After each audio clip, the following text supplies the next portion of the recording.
Today's notes are going to be about the organization of the White House. There are going to be 7 questions you need to answer to turn in.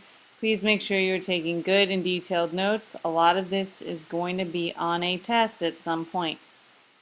We're going to start with the trends in government. How has the size of the government changed over time? First off, it has gotten larger. When the government was first created, there were only 3 departments: War, Treasury, and State. Now there are 15 different departments. Because of that, it has gotten more powerful.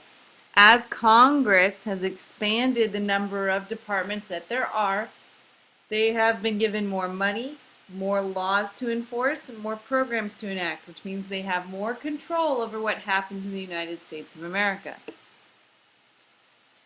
What we can see here is that in 2010, the office of the president and the executive branch had over 2.776 million employees.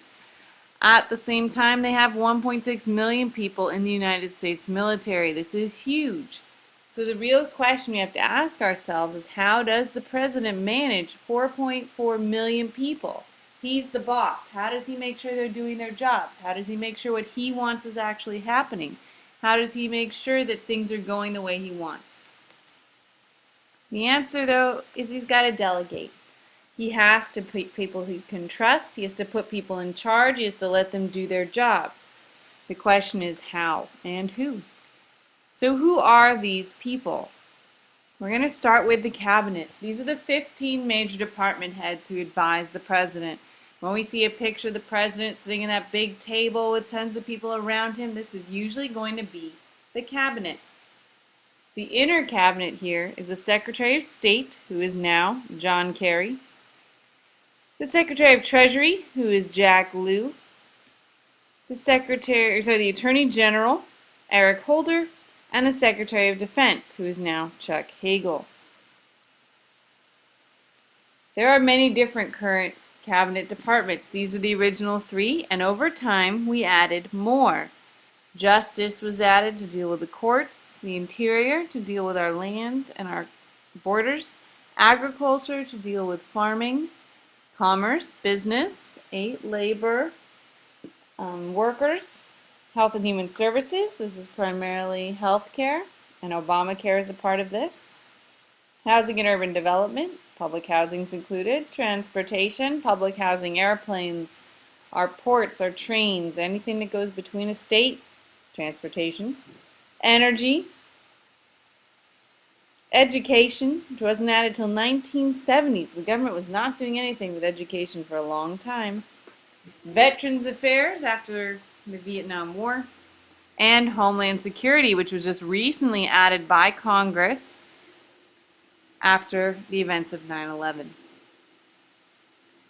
We're going to watch a portion of a quick video about the presidents and their staff, and if you want to watch more, you can go to it. But we want to see what goes on in the White House, what are they doing, and how are they assisting the president. What do we got next? What's next? The TV version of The West Wing has only been off the air for 3 years, and yet it's already a dated, imperfect depiction of what life is like here. It is young, it is fast, and it is loose. Eric Lesser is 24. He was in charge of baggage and logistics on the Obama campaign plane. Now he's the right-hand man to David Axelrod, senior advisor to the president. Do we have a meeting on that today? You have a fiscal planning meeting. West Lobby, this is Darian. Darian Page is 27. She was an Army sergeant in Iraq. She's now the West Wing receptionist, the first to greet every guest who arrives here. Hey, how you doing? Stationed closest to the power center, right outside the Oval Office, is Reggie Love, who holds the job known in politics as body man, personal aide to the president. Reggie's a former basketball and football player at Duke, and for a big man, ironically, his job is to be invisible, to shadow Obama, a job that started during the campaign. He carries the breath mints, the hand sanitizer, spending money, the Sharpies, the Blackberries, the briefing books, and remembers all the details. I think not more cracks. Office of the President. Katie Johnson, KJ, is 28. She's the president's secretary. These are shoe boxes. I'm gonna give them out to people who come into the Oval Office. Those So- are lovely. When children come in here, or when just friends of the president come in. There's big and the small. These are Fran's chocolates from Seattle, the president's favorite from the campaign trail. KJ starts every morning the same way, typing up the president's replies to the 10 Americans whose letters are chosen at random for him to read the night before. It's his request to try to stay in touch with the public. This is a pretty typical letter. I'm writing in regards to the bailout for the banks. I believe this would help stimulate the economy. So far, all I've seen is the banks holding on to the money or giving it to those who don't really need it. I'm a single mother of two. I'm a single mother of two, one of my children having a speech disability. What will you say to that one? Well, Okay, if you want to watch more, you can always go back to that website. You could either search for Inside the White House on NBC or have any of these links take you right there.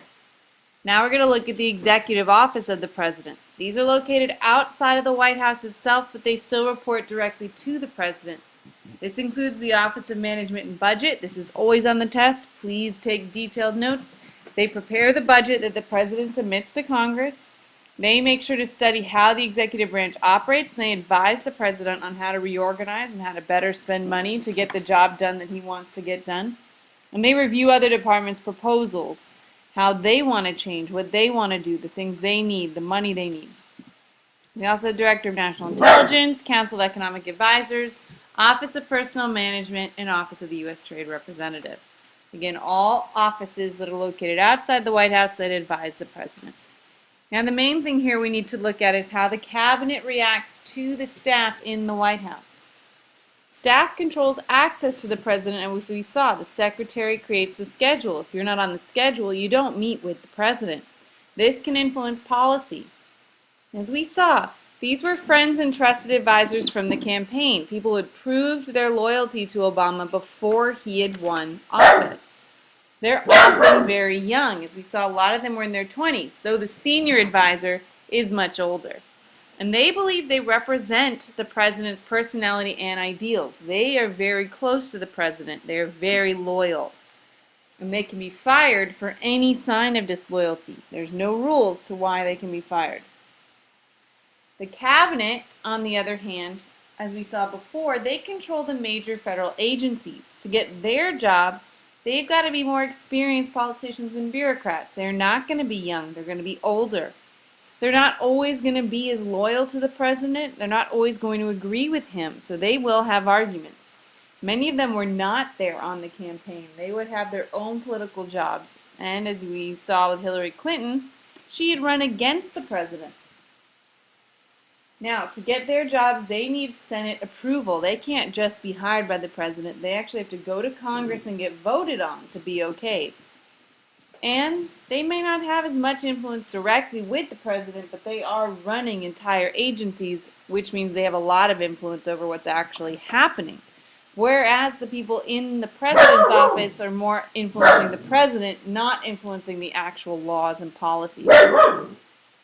Now, because they're going to be spending more time with their departments than with the president, they will potentially support the department more than the president. So if the president wants to cut their department, they're not going to go ahead and sit by and let him do that. They're going to argue for why it should not happen. Here's your assignment for those slides. Now, on to organization of the White House. Here the significance is who is actually going to be making the decisions, and that's up to the president in the end. This is the assignment you're going to complete. We will come back to it at the end. We have the pyramid model. The description of that is the assistant's answer in a hierarchy up to the chief of staff. Sorry, my dog's playing with a new cat. Here, the president doesn't have to deal with too many people, which allows him free to deal with a lot of issues at once, but he'll be isolated from some of the decision makers. Now again, 4.4 million people, you can't always talk to everybody. The strengths here are that it's very orderly, very organized. But the weaknesses are that it could isolate the president from decisions if they don't make it all the way up the chain. And as you probably know, if you've played the game telephone, things don't always get told exactly correctly from the bottom up. As people pass information around, it can get changed. We now have the circular model. This was used by President Carter because he was a very hands-on president and he wanted to say in a lot of things. The idea here is like a wheel. The president is in the middle and lots of different people have connections to the president.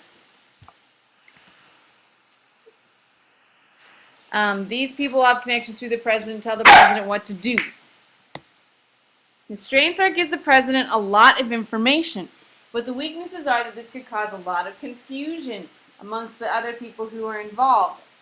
And so they might not get as much done. It also usually moves slower. So while the president has a lot of say and has a lot of things going on, they may not be able to react very quickly. Hierarchy, it's fast. The president makes a decision, the people do it. Here, there's a lot more information going back and forth and back and forth. Ad hoc is kind of more random. This one is where you get a whole bunch of different groups, committees, friends, advisors, and they all deal directly with the president on a given issue. The strength here that it's flexible, and it also minimizes the amount of slowness that's going on. There's lots of ideas coming from a lot of different angles. The weakness is that the president, it's not as organized, so the president may actually get cut off from the people he really was supposed to be meeting with who are responsible for acting. And so the decisions are not always going to be getting to the people who really needed to hear them. This was used by Clinton on healthcare, and this did end in failure. That being said, flexibility has a lot of strength when it comes to dealing with issues that need a lot of information, but you also need to be acting fast. Now, just to go back to the questions here. Here they are. Here are the final questions. All right, see you guys later.